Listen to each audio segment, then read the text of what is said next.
जय मसीह की।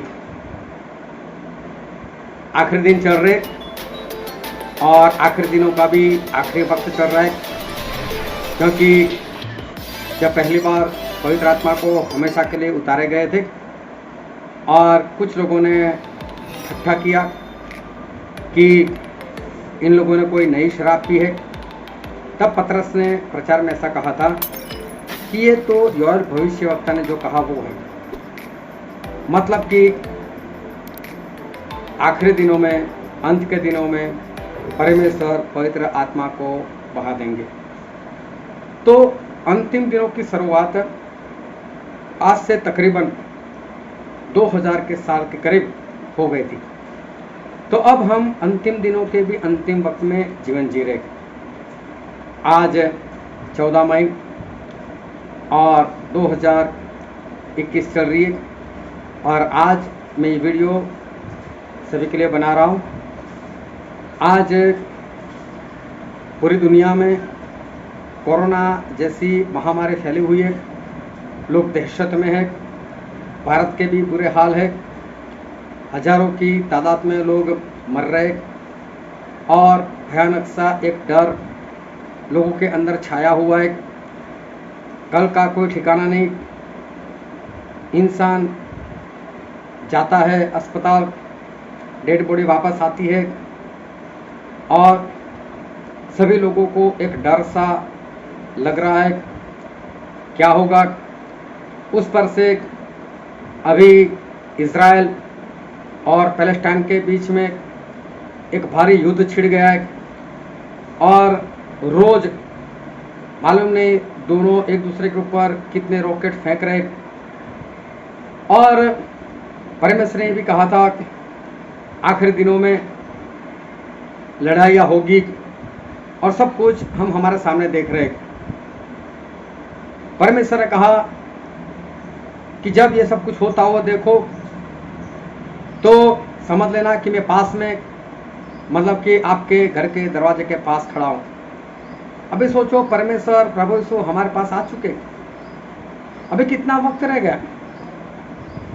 बहुत जल्द एंटी क्राइस्ट खड़ा हो जाएगा, पवित्र आत्मा का काम संपूर्णता से बंद हो जाएगा। उसके बाद आप पश्चाताप नहीं कर सकते, उसके बाद आप बपतिस्मा नहीं ले सकते।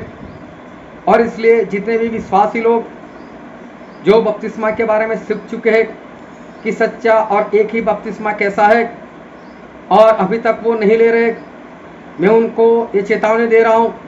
हो सकता है मेरी चेतावनी आखिरी बन जाए। मैं आपसे कहता हूँ, उठो, भागो और आज ही बपतिस्मा ले लो। आज ही अपने पापों को धो दो, पवित्र आत्मा को पालो ताकि बचाए जाओ और अपने मन को शुद्ध करो। क्योंकि बाइबल में एक वचन हम पढ़ते हैं, उसमें ऐसा लिखा है, मत्ती उसका 5वां अध्याय और उसका 8 वचन, धन्य है वे जिनके मन शुद्ध है, क्योंकि वे परमेश्वर को देखेंगे। धन्य है वे जिनके मन शुद्ध है, वो परमेश्वर को देखेंगे। मेरा एक सवाल है आपसे, क्या जिनके मन शुद्ध नहीं वो परमेश्वर को नहीं देखेंगे? क्या वो भी तो देखेंगे। लेकिन परमेश्वर का कहने का मतलब है, धन्य है वे जिनके मन शुद्ध है, वो परमेश्वर को देखेंगे, मतलब परमेश्वर के साथ स्वर्ग में रहेंगे। बाकी के लोग भी देखेंगे और प्रभु यीशु के मुंह से वो लोग सुनेंगे, हे मेरे श्रापितो, मेरे पिता के श्रापितो, हे श्रापित लोग, मेरे आगे से चले जाओ, उस अनंतनाग में चले जाओ। देखने वाला तो वो भी है, लेकिन परमेश्वर कहते हैं जो मन के शुद्ध है वो परमेश्वर को देखेंगे, मतलब परमेश्वर के साथ रहेंगे। क्या आज आपके मन शुद्ध है? मैं सिर्फ विश्वासी लोगों को नहीं, मैं खास करके पास्टरों को कहना चाहता हूं। अगर आप पास्टर हो, अगर आप सेवक हो, तो बहुत ध्यान से समझ लेना।